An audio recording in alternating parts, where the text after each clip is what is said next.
बिस्मिल्लाहिर्रहमानिर्रहीम। मैं हूं शहजाद हुसैन भट्ट। नाज़रीन, आप देख रहे हैं प्रोग्राम फेस टू फेस। मौजूदा दौर में मुआशी मंजरनामे की तरफ अगर आप देखें तो बहुत सी तब्दीलियाँ नाज़रीन डे बाय डे हो रही हैं और आलमी सर्वे के मुताबिक पाकिस्तान दुनिया की बासलाहियत कौम में 7वां नंबर है। और आज मैं प्राउड से ये बात कर रहा हूँ कि बहुत सी चीज़ों में बिजली और दीगर तमाम तफसीलात को छोड़कर हम पीछे हैं दुनिया से, लेकिन अगर बासलाहियत कौम है तो हमारा नंबर अल्हम्दुलिल्लाह इस वक्त 7वें नंबर पर है।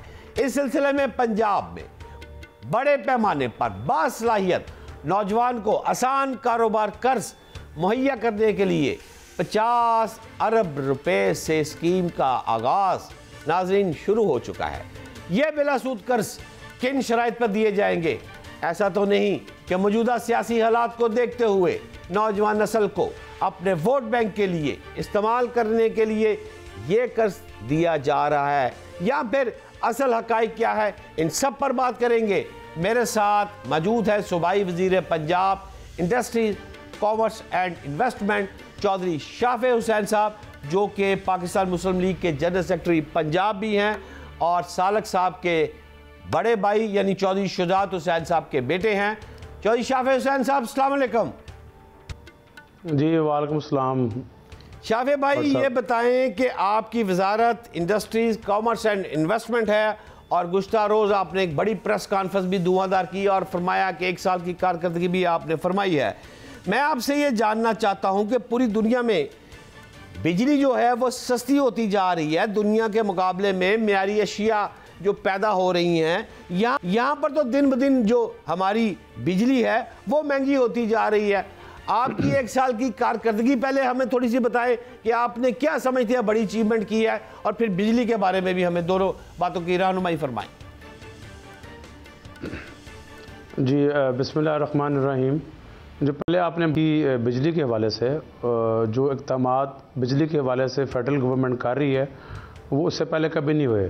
जिस तरह जो भी मायदे हुए थे चाहे किसी भी गवर्नमेंट में हुए थे इन द पास्ट, जो महंगी बिजली फर्नेस ऑयल से बनाई जा रही थी, उन मायदों को जो है ख़त्म किया गया और जो रह गए हैं उनको पर भी काम चल रहा है, वो भी ख़त्म होंगे ताकि सस्ती बिजली जो है वो मुहैया की जाए, ताकि बिजली के रेटों में भी जो है वो कमी आ सके। और अभी जो है पिछले 1 महीने के अंदर अंदर जो है इंडस्ट्रीज़ की जो रेट हैं बिजली के उनको भी कम किया गया। और आपने जो बात की है कि मेरी मिनिस्ट्री की कि पिछले 1 साल में जो मैंने क्या किया अपनी मिनिस्ट्री में, तो उस हवाले से जो है वो परसों जो है मैंने प्रेस कॉन्फ्रेंस करके और मैंने उसमें बताया कि मैंने पिछले 1 साल में क्या कुछ किया। शाफे भाई, ये बताएं कि आसान कारोबार स्कीम इस वक्त पूरा पंजाब जो है इस स्कीम को देख रहा है। ज़ीरो मार्कअप है और 10 लाख से 3 करोड़ तक का आप कर्ज दे रहे हैं। ये किस तरह दे रहे हैं, क्या क्राइटेरिया है? मेरी आवाम को, नाजरीन को ज़रा आसान ज़बान में समझाएं। जी मेरी मिनिस्ट्री में एक डिपार्टमेंट है स्मॉल इंडस्ट्री स्टेट का, उसके बदौलत जो है ये CM पंजाब मैडम मरीम नवाज़ साहिबा ने जो है इनिशिएटिव लिया है आसान कारोबार शुरू करने के लिए।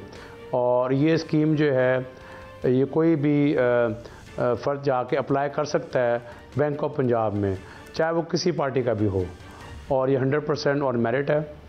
और इसमें जो है 10 लाख से लेके 3 करोड़ तक जो है आसान कारोबार स्कीम के तहत जो है लोन दिया जा रहा है, इंटरेस्ट के बगैर, सूद के बगैर ये लोन है। और कोई भी इंसान जाके बैंक ऑफ पंजाब में अप्लाई कर सकता है। क्या शराइत है? शराइत सख्त तो नहीं है? नहीं, शराइत जो एक नॉर्मल होती है बैंक की कि कोई भी कारोबार शुरू करना है, मिसाल के तौर पर अगर किसी का स्कूल है उससे नया फर्नीचर लेके आना है तो वो कुछ सिक्योरिटी पे करेगा, दे देगा, या डिपॉजिट करवा देगा, या कुछ चीज़ प्लेज करवा देगा। जिस तरह कारोबार में होता है, अगर बैंक से आप कर रहे हैं डील तो बैंक को भी कुछ सिक्योरिटी चाहिए होती है कि अगर कोई खुदा ना खास्ता डिफ़ॉल्ट कर जाता है तो बैंक अपने आप को किस तरह सिक्योर करेगा। मतलब है आपका मतलब है कि ज़ीरो मार्कअप है। और ये इसकी सबसे बड़ी बात ये है, कितने अफराद को अब तक ये कर्ज जो है वो मिल चुका है? इसमें जो है ये 3 से 5 साल की जो है स्कीम है और अभी 1 महीना हुआ है ये स्टार्ट हुई है, और 1 महीने के अंदर जो है वो जो है तकरीबन 5000 से ऊपर जो है वो लोन मिल चुका है। अभी जो है और ज़्यादा एप्लीकेशंस आ रही हैं।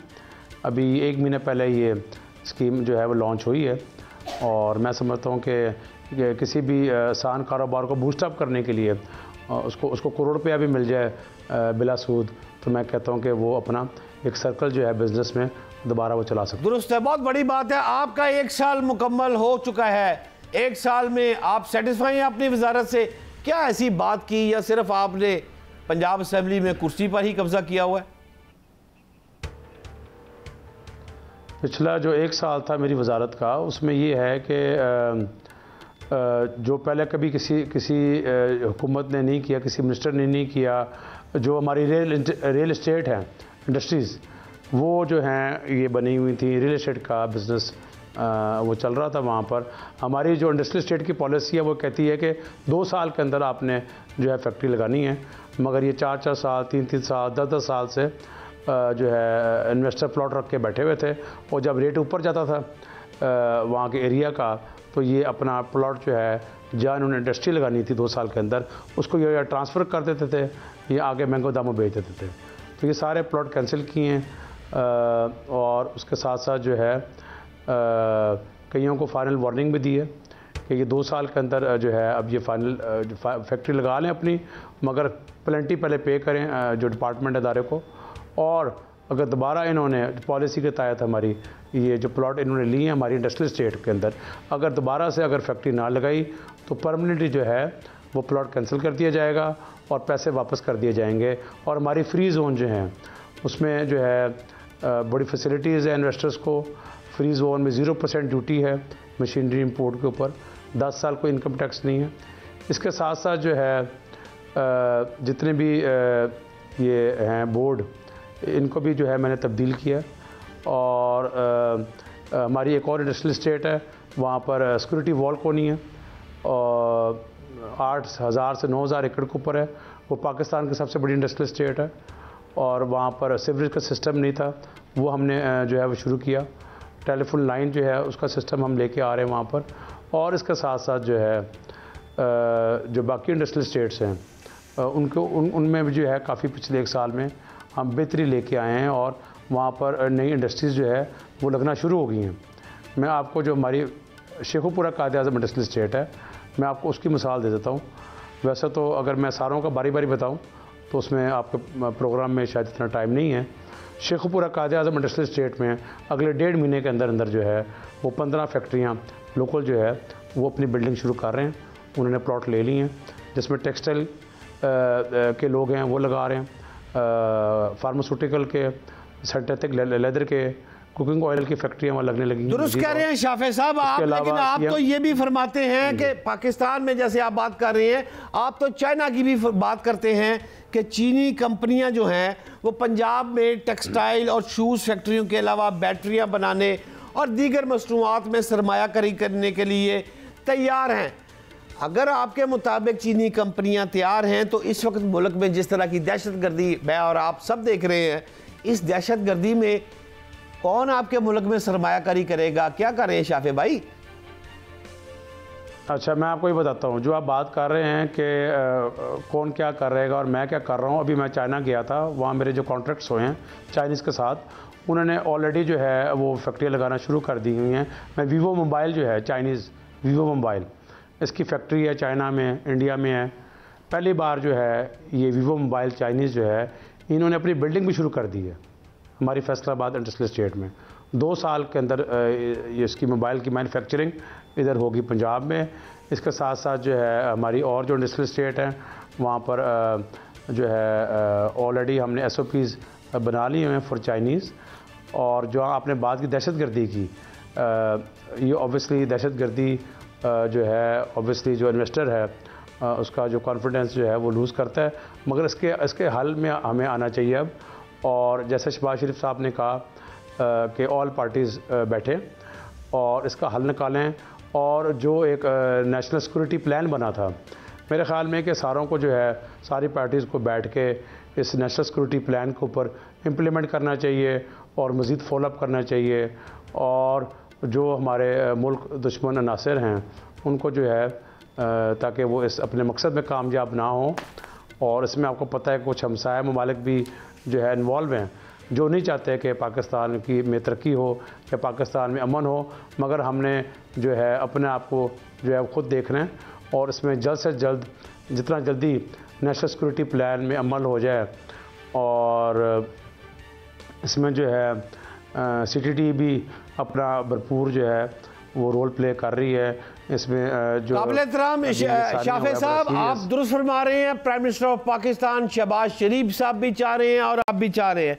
हमने जो सियासत देखी है उसमें नवाबजादा नसरुल्लाह साहब बैठा करते थे और बीबी और मियां मोहम्मद नवाज शरीफ के दरमियान एक पुल होता था।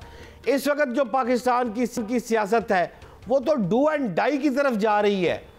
हमारे पास एक शख्सियत है लेकिन अल्हम्दुलिल्लाह बीबी है और आपके वालिद मोहतरम चौधरी शुजात हुसैन साहब, क्या वो कुछ बड़ा किरदार करने के लिए तैयार हैं इस मौके पर? जी, वो हमेशा ही तैयार रहे हैं, मगर आपको पता है कि due to some health issues वो उस तरह जो है वो नहीं, मगर वो उनका तो हमेशा ही रहा है कि सारे फौरी इकट्ठे मिल के बैठें। और चौधरी शुजात हुसैन साहब का हमेशा जो ज़ेन है वही रहा है कि जो भी मसला हो सारे उस टाइम तक ना उठें जब तक उस मसलों का हल ना निकाल लें और इम्प्लीमेंट ना कर लें। अब सिर्फ बातें करने से कुछ नहीं होएगा।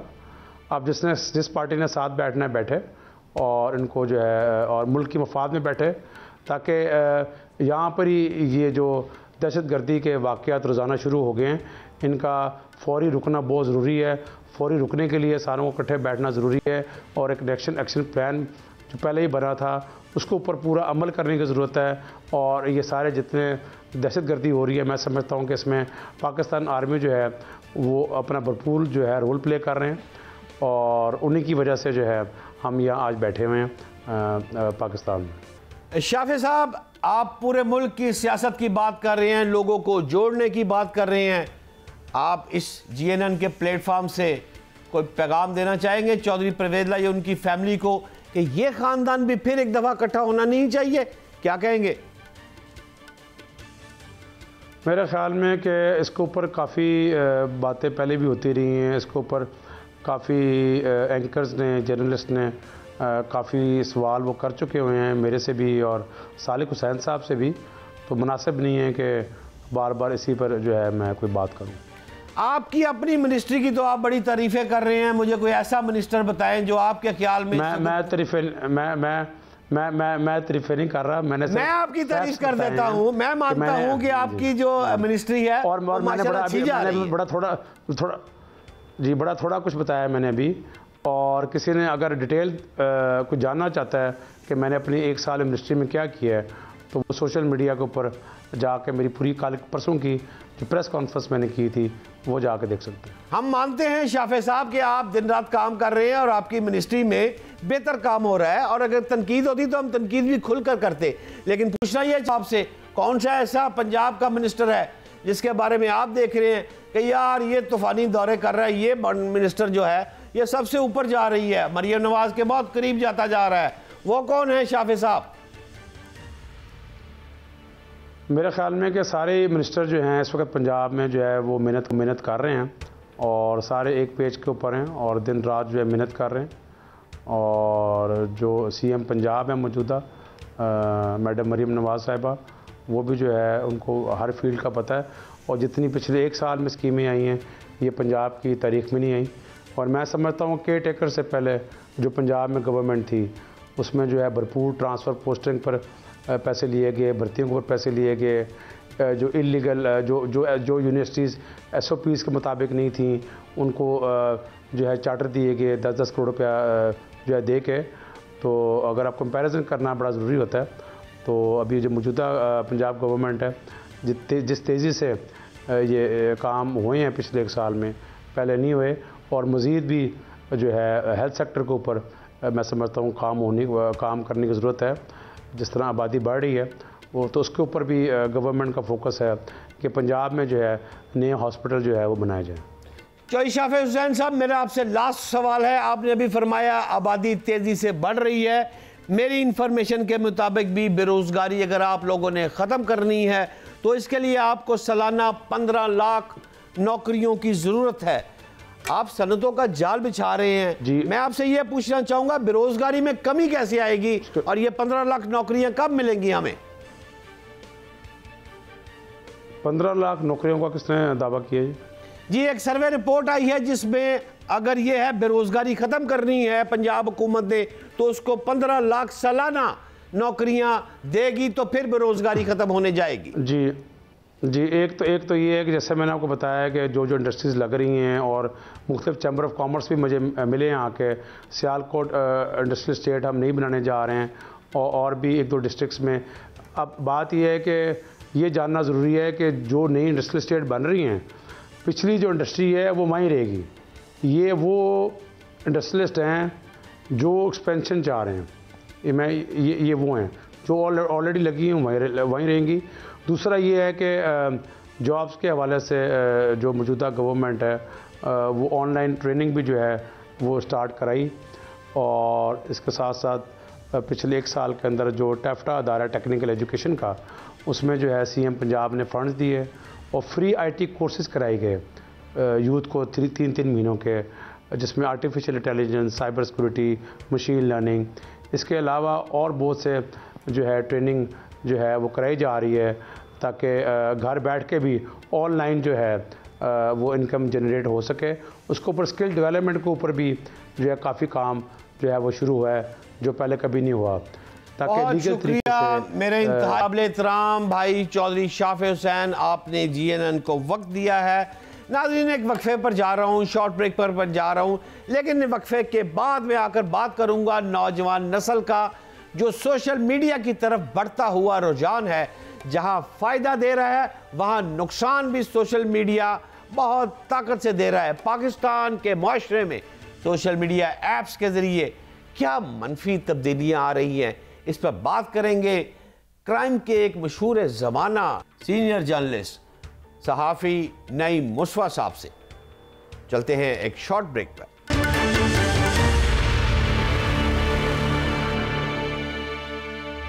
Welcome back. मशहूर ज़माना सोशल मीडिया प्लेटफॉर्म टिकटॉक आज के नौजवानों में इंतहाई मकबूल है। टिकटॉक ऐसी सोशल मीडिया ऐप है जहां आप अपने ख्यालात का इजहार खुल के और कम वक्त में ज़्यादा से ज़्यादा अफराद तक इसको पहुंचा सकते हैं।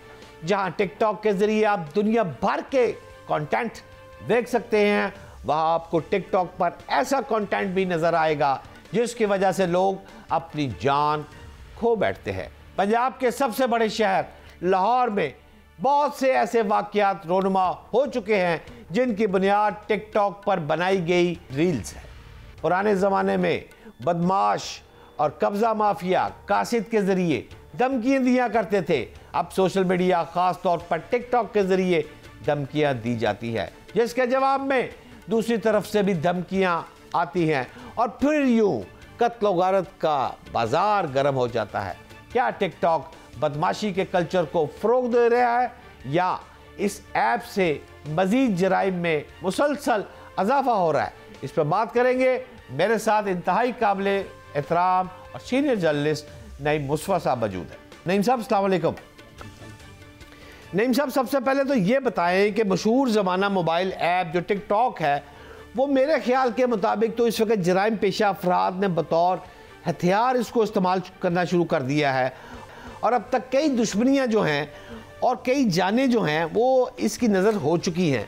आप इसको किस निगाह से देख रहे हैं और ये भी गौर बताइएगा कि इसमें डेली बेसिस पर इजाफा होता जा रहा है। शाह जी बट साहब एक बात तो बड़ी दुरुस्त है कि ये वो वाहिद ऐप है दुनिया में जो अनट्रेसेबल है।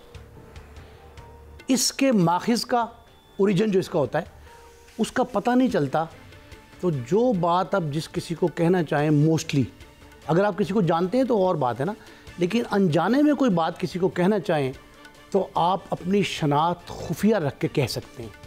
एक तो इसका ये फ़र्क है, इस वजह से इसका इस्तेमाल गलत है। दूसरी बात यह है कि कोई शख्स अगर किसी को धमकी आमेज़ पैगाम देना चाहता था, आपने ख़ुद फरमाया इब्तिदा में, कोई शख्स किसी को डराना चाहता था इंतकाम लेना चाहता था तो उसके लिए वो मैसेंजर का इस्तेमाल करता था, लेकिन वो मैसेंजर एक तो काबिल शनाख्त है, दूसरा उसका फ़र्क ये है कि वो जो शख्स किसी को डराएगा धमकाएगा उसका पता तो उसको चल रहा है, तो वो पुलिस में कॉग्निजेबल ऑफेंस था, काबिल दस्तंदाजी पुलिस जुर्म था।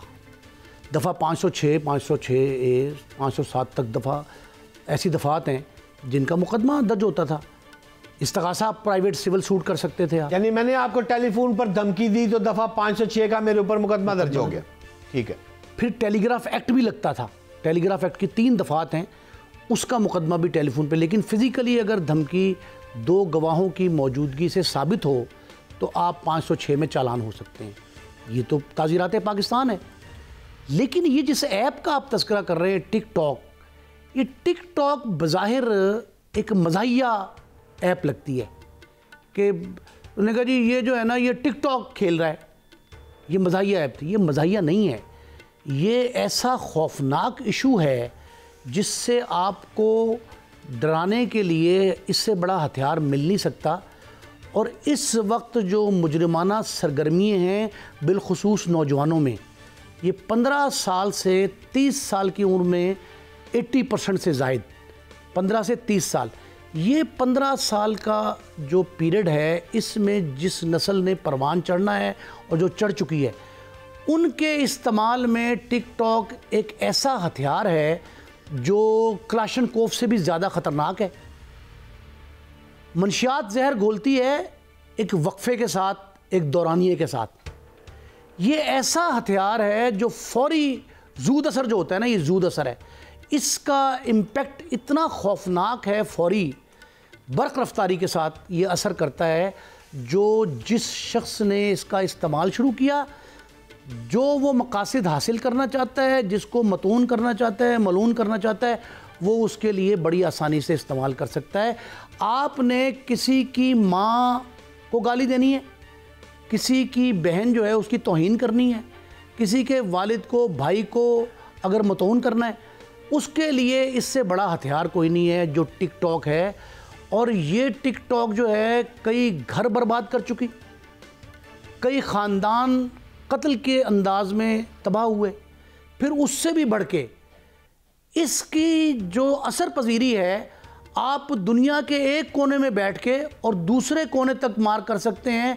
और अगर आप लॉ ऑफ लैंड में मुलजिम न गर्दाने जाएं, मुजरिम न बने, तो आपके खिलाफ कार्रवाई भी कोई नहीं होती। शाह जी, आपने फरमाया ख़ानदान तबाह हो गए, कौन से ख़ानदानों की बात कर रहे हैं आप? अच्छा, रिसेंट पास में आप बताता हूँ मैं आपको। रिसेंट पास में 2 वाक़यात, एक लाहौर का, एक कराची का, इस्लामाबाद के भी हैं 3-4, लेकिन 2 वाक़यात। एक अभी जो रजब भट्ट और उमर भट्ट का मसला हुआ, टिकटॉक पे झगड़ा शुरू हुआ, तू तकार हुई, तू तकार के बाद जो है एक दूसरे पे गालम गलोच, वाक़या आलमगीर शोहरत पा गया।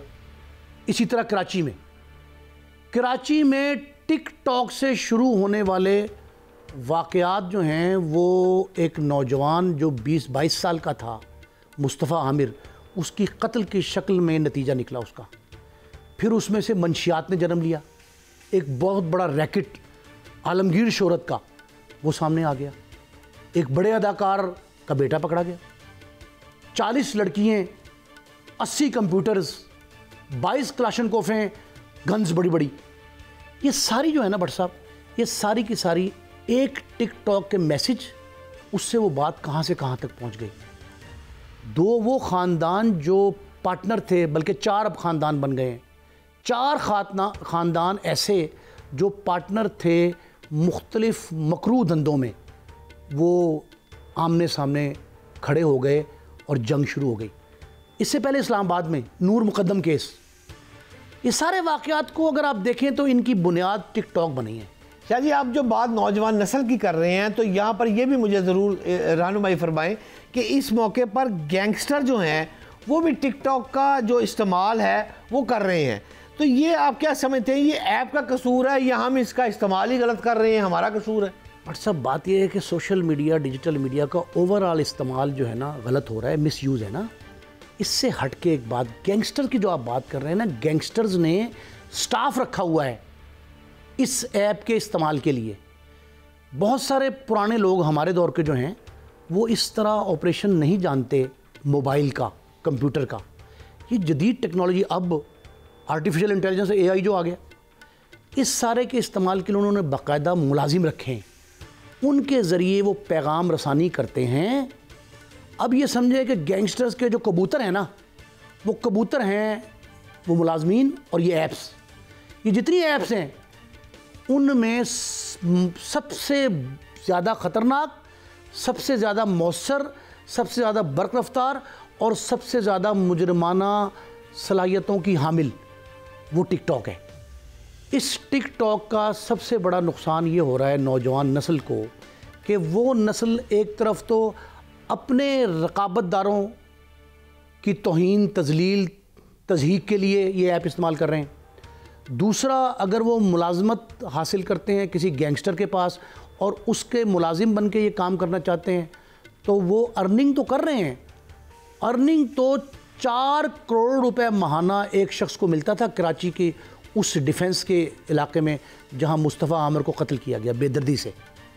वहां इतनी बड़ी अमाउंट जब एक नौजवान 20-22 साल को आती है और सबसे इजी, कोई प्रॉब्लम नहीं, कोई अमाउंट तो बड़ी आती है, लेकिन अगर आप टिकटॉकर की बात कर रहे हैं, शमशेर भट्टी की बात कर रहे हैं, इस्लामाबाद में ख़वातीन पर तशद्दुद की बात कर रहे हैं, बलाज टीपू की बात कर लें, बिलेट ट्रकों वाला का बेटा आरिफ अमीर का बेटा बलाज टीपू, ये भी तो टिकटॉक की सारी कहानी है कि नहीं? पर साहब, जहाँ कहीं भी नौजवान नस्ल इस आर्टिफिशियल इंटेलिजेंस को, इस तरह की ऐप्स टिकटॉक जैसी और मोबाइल टेक्नोलॉजी की जिद्दत, उसके इस्तेमाल की रसिया है, मैं जुमला कह रहा हूँ रसिया है, अगर वो शौक़ उनमें जन्म ले गया है तो इसका गलत इस्तेमाल भी आम है। आप ये देखें कि कराची के जिस बड़े आलीशान बंगले में ये कारोबार होता था और जो लोग वो ये काम कर रहे थे उन्होंने टिकटॉक ही पहला बनाया था। फिर जो झगड़ा शुरू हुआ वो न्यू ईयर नाइट की महफिल से शुरू हुआ। टिकटॉक जो है ना वो आहिस्ता आहिस्ता बढ़ते बढ़ते उन्होंने पहले कॉल सेंटर था, कॉल सेंटर ख़त्म किया था, वो भी नाजायज़ गैर कानूनी। एक शॉर्ट ब्रेक के बाद फिर वापस आते हैं।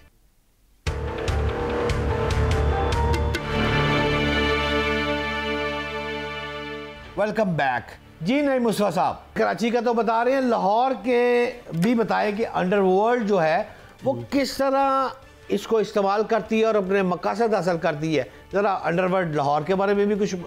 एक शख्स ने लाहौर के गैंगस्टर का, मैं दानिस्ता नाम नहीं ले रहा उसका, लाहौर के एक बड़े गैंगस्टर ने अपने 4 नाम से ID कार्ड बनवाए। 100 से ज़ायद मोबाइल सिम उसके पास हैं। हर सिम जो है ना वो किसी ऐसे शनाख्ती कार्ड पे निकली है जिसका कोई वजूद नहीं है। अगर आप उसको काबू करना चाहेंगे तो नहीं कर सकेंगे। वो जो बाहर टेलीफोन कॉल्स मिलाते हैं वो भी कर रहा है, थर्ड पार्टी कॉल्स, फिर उसके बाद 10-10 लोग एक ही कॉल के ऊपर। ये अजीब तर्ज का एक काम है जो लाहौर में गैंगस्टर्स ने शुरू किया है और उसमें वो कमाई का ज़रिया भी है। ख़ानदानों को, मुखालफिन को, इंतकामी जो जज्बात हैं उनको ठंडा करने के लिए मुख्तलिफ़ तर्ज के वो ऐप्स बनाते हैं, डेवलप करते हैं और उसकी बुनियाद सब की सब जो है ना वो इसी तरह के कामों पे है। जो अब वो बंदे ने क्या किया, बग भी करते हैं, हिडन भी करते हैं और कॉल साइन, अच्छा आइडेंटिफिकेशन नहीं आती। अब गैर मुल्की सिमों का इस्तेमाल पाकिस्तान में जो है, कराची के वाक़े ने, लाहौर के बलाज के कत्ल ने जो सिमों का इंकशाफ किया है वो पाकिस्तान में बैठ के अमेरिकन्स, रशियन, ऑस्ट्रेलियंस और UK की सिमें आम इस्तेमाल हो रही हैं। अब PTA अप्रूव होना चाहिए फ़ोन। 100% फ़ोन ऐसे हैं इन गैंगस्टर्स के पास जो PTA नॉन अप्रूव्ड है। इससे बढ़ के और बात, जो सिमें इनके पास हैं अगर आप उसका डाटा निकालना चाहें तो रिट्रीव नहीं कर सकते आप। मोबाइल कहते हैं जी चोरी होगा, हम 10 मिनट में ढूंढ लेंगे, आपको लोकेशन ही उनकी आती जो इन गैंगस्टर्स के पास है। वजह उसकी सारी की सारी जो है ना ये असल में टिकटॉक जो है ना वो टिकटॉक ज़्यादा ख़तरनाक है किसी ऐसे हथियार से जो हथियार इंसान को आमने सामने से गोली मारता है। ये आपने पुष्ट से उसके वार करना है और आपको पता नहीं चलना कि वार किया किसने, क्यों किया, रीज़न क्या है। देखिए कत्ल की दफ़ा 302 है, उसमें वजह नाद लिखनी है आपने कि ये वजह नाद है, इस वजह से फ़लाँ को मारा गया, इस वजह से फ़लाँ कत्ल हुआ। लेकिन ये टिकटॉक के ज़रिए जो कत्ल हो रहा है उसमें ना आपको वजह नाद मिलती है, ना आपको कातिल का पता चलता है, ना उसको सहूलतकार का पता चलता है, ना ये पता चलता है कि मारने वाले ने किस जगह से, डेस्टिनेशन, लोकेशन। शायद अगर मैं आपकी ये बात तस्लीम कर लूँ कि ये सारी बात अगर आपकी दुरुस्त तस्लीम कर लूँ, तो इसका दूसरा रुख भी ज़रा देखें। हुकूमत जो है वो अदारों के ख़िलाफ़ जो प्रोपेगेंडा रोकने के लिए फायरवॉल लगा सकती है, तो क्या टिकटॉक समेत सोशल मीडिया पर नामुनासिब और जो मुआशरे में बिगाड़ पैदा करने वाली ऐप्स है, इनको कोई चेक एंड बैलेंस भी तो हुकूमत कर सकती है, वो क्यों नहीं कर रही फिर? बट साहब चंद लम्हे दरकार हैं, साल नहीं, महीने नहीं, आप ये समझे घंटे भी नहीं, चंद लम्हे दरकार हैं। ये फौरी की फौरी बंद हो सकती है, लेकिन इसकी बैकग्राउंड समझ लें। ये जो अब तो हमारे लिए तो ना पीका एक्ट आ गया ना, कि पीका एक्ट है, हम लोग जुमले बड़े मोहतात बोलते हैं, एतराज़ नहीं करते, तौहीन-आमेज़ जुमले नहीं इस्तेमाल करते, किसी की दिल आज़ारी हो वो नहीं इस्तेमाल करते, सब ठीक है, ये तो ज़ाब्ता अखलाक मौजूद है। लेकिन ये जो अब साइबर एक्ट है, cyber crime act, cyber crime act की दफ़ा है 24A, जिसके तहत ये कॉग्निजेबल है। इसका ज़ाब्ता फौजदारी की जिस तरह कॉग्निज ली जाती थी ना, इसी तरह 24A के तहत आपको चालान किया जा सकता है आपको। लेकिन मजबूरी क्या है, दूसरा मुद्दई फरीक खुद ही डर जाता है, खौफजदा हो जाता है कि मैं कहाँ तक फेस करूँगा, अदालती मामलात ऐसे हैं, इंसाफ मिलना बड़ा मुश्किल है। फिर ये है कि अगर आपको सज़ा हो भी जाए, पूरे 1.5 साल में जब से ये एक्ट नाफिज है, 1.5-2 साल में सिर्फ एक शख्स को सज़ा मिली है, वो भी खुदा भला करे, बड़े मारूफ कानूनदान हैं साइबर क्राइम्स के, वो खातून वाला केस जो है उसमें सज़ा हो गई एक शख्स को, और वो अगले स्टेप से फिर निकल गया बड़ी अदालत से। ये प्रॉब्लम जो है ना, ये आप जितना मुश्किल मरहला है उतना ही आसान भी है कि हुकूमत और हुकूमती इदारे अगर ये चाहें कि वो, अच्छा इसमें एक और बात बढ़ सकती, 24A है एक्ट साइबर क्राइम का, लेकिन किसी को अगर आपने जो जुमला कहा था कि अगर इस धमकी दें आप इस टिकटॉक के ज़रिए, तो इसके साथ दफ़ा 506 ताज़ीरात पाकिस्तान B 506B उसका इतलाक़ भी हो सकता है। ये 2 दफ़ात के तहत चालान हो सकता है कोई शख्स। लोगों को एक तो इल्म नहीं है, दूसरा मुद्दई फरीक जो है ना वो भी बेखबर है, और वो इस पर खड़ा नहीं होता। अगर वो ये कोशिश करे कि मुकदमा दर्ज करवाना यहाँ बड़ा मुश्किल है। चलिए, आप एक्ट की बात कर रहे हैं, तो ये बताएं कि डिजिटल मीडिया की कानून साजी जो हुकूमत ने की है, आप किस हद तक उससे मुतमईन है? मैं बिल्कुल मुतमईन नहीं हूँ उससे। वो बेमौका, बिला जवाज़, नहायत भोंडे अंदाज में, और सबसे बढ़ के ग्राउंड फैक्ट्स के मुनाफी, कोई काम ऐसा नहीं है उस कानून साजी में जो एप्लीकेबल हो। देखें, दुनिया जहान में ये ऐप मौजूद है, लेकिन सज़ाओं का तनासुब चेक कर लें वहाँ क्या है साइबर एक्ट का, हमारे यहाँ क्या है। 506 के साथ चालान हो सकता है साइबर एक्ट की दफ़ा 24A, लेकिन नहीं होती। क्यों नहीं होती?